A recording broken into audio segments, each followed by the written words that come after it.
Eric Powell has made appearances on so many lists in the last few weeks. We're going to be doing a true first about the Goon. Let's jump into it. All right, Russ. The Goon. Underrated as hell. Absolutely. It's amazing. Yeah. Dude, the dude teamed up with Mignola in like the early Hellboy days. Well, Mignola had so much to do with the Dark Horse things, and after Eric Powell had kind of done his own indie thing, he started doing some creator-owned content with Mignola over at Dark Horse. And just before that indie thing, he had just gotten dropped after his first published work. Right. So it's just like bam, independent, goes over to Dark Horse. He's got Goon #7 just coming out so freaking sexy. That's a cool one, yeah. Great book. But you know what? The Goon. He made our top 10 modern comic books of all time list. He hit #6. And this is The Goon. Yeah. This is on a list that's competing with Walking Dead on the same list. It's crazy. It's awesome. The Goon is underrated. It's an amazing story. And you know what? We're going to dive into some of the true appearances because there's a handful of them. And I really feel like that because this is such an underrated character, these comics may be out there. Right. They may be missed. Yes. And we can't let that happen any longer. So hit that like, hit that subscribe button. And Russ, let's dive into some early appearances of the Goon. Yes. So I am actually going to have to give a serious shout out to my friend Jeff Brunson here because he brought this first one to my attention. Bestsellers by Out of the Cellar Comics. This is the first Goon prototype.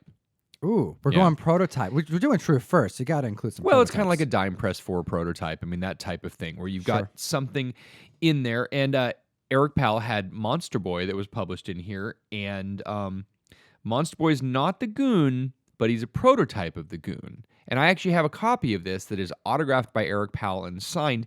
And yes, it was limited to 1,000 copies. And we know this is super, super low print run. And as a massive fan of the Goon, yeah, this is something that I have had in my possession. As Topher says, one of the most coveted Goon possessions you can have. Now, there's a ton of them on eBay, and they are varying in price, but it is not cheap. Understand, it's low print quality, low cover quality. It's very much like a newsprint on the inside. It's an indie book. I mean, it's one of those that, so condition is very, very key on this. And that's why you see these higher grade ones go for a lot of money. All right. And for a prototype, I can imagine it being missed because it doesn't look like the Goon. I mean, you can tell where he was drawing his inspiration from and where this character was in his early stages. Yes. But Dime Press, you mentioned it, that looks just like Hellboy. Right. Like, that is Hellboy. But this comic book presented to even the average dealer, they're going to miss it. A lot of people will miss this unless you know to be looking for bestsellers Out of the Cellar with Monkey Boy, which is the Goon prototype. All right. And then we have... all right, this is a pretty cool one. This is Crystal. This is another comic book. And this one right here came out in 1995 as well. And there was an ad for bestsellers Out of the Cellar Comics in this book. This ad features the same characters that's on the bestsellers cover. But what's interesting, it's not the same image. So this appearance is actually different, but still an early appearance that predates the Goon. And this is one I did not know about. So I'm actually going to have to do a little bit more research on this because this is very cool. This is one I've never seen and never even heard of.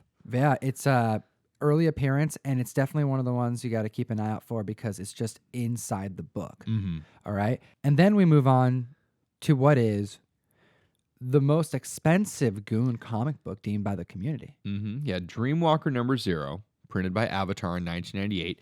There's a full page, and the market has decided that that is the first appearance of the Goon. That is roundly first actual Goon as Goon. Okay, so this is where it gets interesting because that is the first appearance of the Goon according to the collectors. You look on eBay, you look at like the highest auction sales. That's the book to be looking for. Right. That's the Grail, okay? But here's the thing. That came out in November.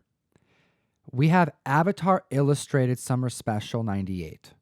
This has a full page spread of the Goon. This is the Goon. It's just as much Goon as Dreamwalker #0. Here's the thing. It came out in the summer. It predates it by a few months. However, there is talk on the internet that during that time in 1998, there was a late shipment which delayed this hitting the shelves until November. So the question is, do we date back the true first based off of cover date or by the date it was received by the public? Interesting. Okay, because we've seen this happen with Marvel and DC major publishers before.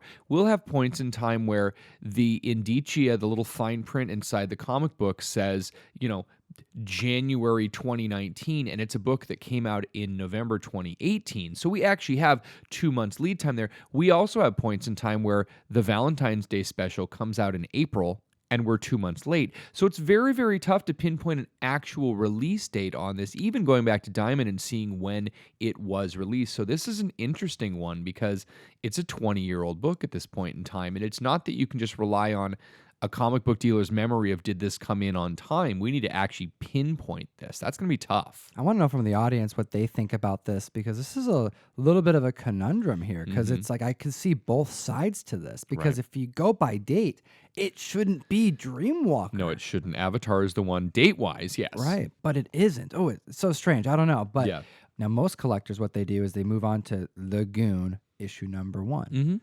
But that same month that came out, we have issue number 1 of Dreamwalker, which also has an ad for the Goon. So we have like a second pre-appearance before that Goon number 1, which made the top 6 slot for the 2018 most valuable modern comics. Wow.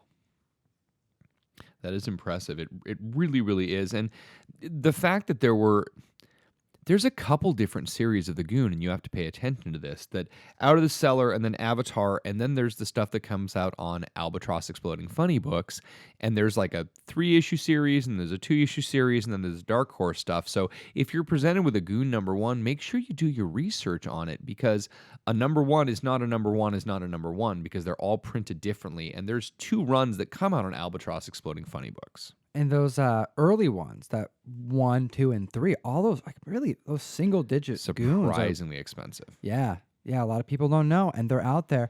And I think this is just one that we give it time. Goon's going to make a play for the big screen. Like, I think it's really going to happen. This is one of those, it's going to be like Hellboy. Blur Studios was working. We kickstarted it, I think, 5 years ago, 6 years ago, and there was a 3-minute Vimeo video. It was very cool. It looked great. The animation was good. I kickstarted it. I threw some money at it, and I know that they were working on production. And then Eric Powell has been doing, everything else. Wolf, and was working on Spook House, and was working on Hillbilly, and all of these other things. He's got a lot of other stuff that he's working on. But Goon would be a fantastic character. Very, even live action would be great, but animated would be something that Blur Studios was working on for a while. All right. I want to definitely also give a quick little shout out to this really cool book, the Goon Color Special number 1. Now, this is surprisingly low print and one that collectors go for, but it's commonly missed. I've seen it at shows. I've seen it underpriced regularly. I pick it up all the time. And this is a book that even on eBay, if you go through sold listings, you can find it selling for under $10 sometimes, $15 sometimes. But this is a book that's worth like $40 to $70. And there is known copies of it to have a double cover, which is kind of unique for a modern book. Yeah. At least for that particular era. It does happen, but it doesn't happen as often as it used to, and you're just, the quality control is a little bit better now, so you're not seeing as many books slip through with double covers. But with indie books, that's where you would end up having that happen. I've never seen a Hellboy double cover. I would pay dumb money for a Hellboy double cover. Yeah, I know. A lot of the newer stuff, not really, no. I've never seen one. It's super interesting. All right, cool. I also want to give a quick little shout out to our winner from last week's giveaway that we did.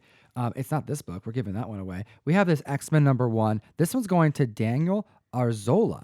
Thank you so much for the kind words in the comments. And if you comment, like, and subscribe, Russ, we've caused such a ruckus about this character that I feel it appropriate to just give out the other first appearance. I'm gonna say the other first appearance because I'm siding with that one. I think it's the poster. I don't care what anyone says, but you know what? We have this one. X-Men number 4, the Jim Lee run. It's fantastic because it's the first full appearance in story, in continuity of Omega Red. Are those enough qualifiers there? Yes. In continuity, in a story. That is the first appearance of Omega Red. And that book's going for a good amount right now. So make sure you like, make sure you subscribe, make sure you comment down below and tell us what you think about the true firsts.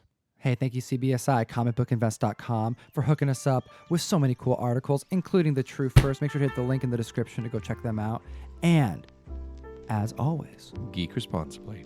Enough said. Thank you so much for watching the video. Hit the link in the bio to sign up for our mystery mail call, our comic book subscription service. We're giving out an ASM 129 in January, and you don't want to miss out.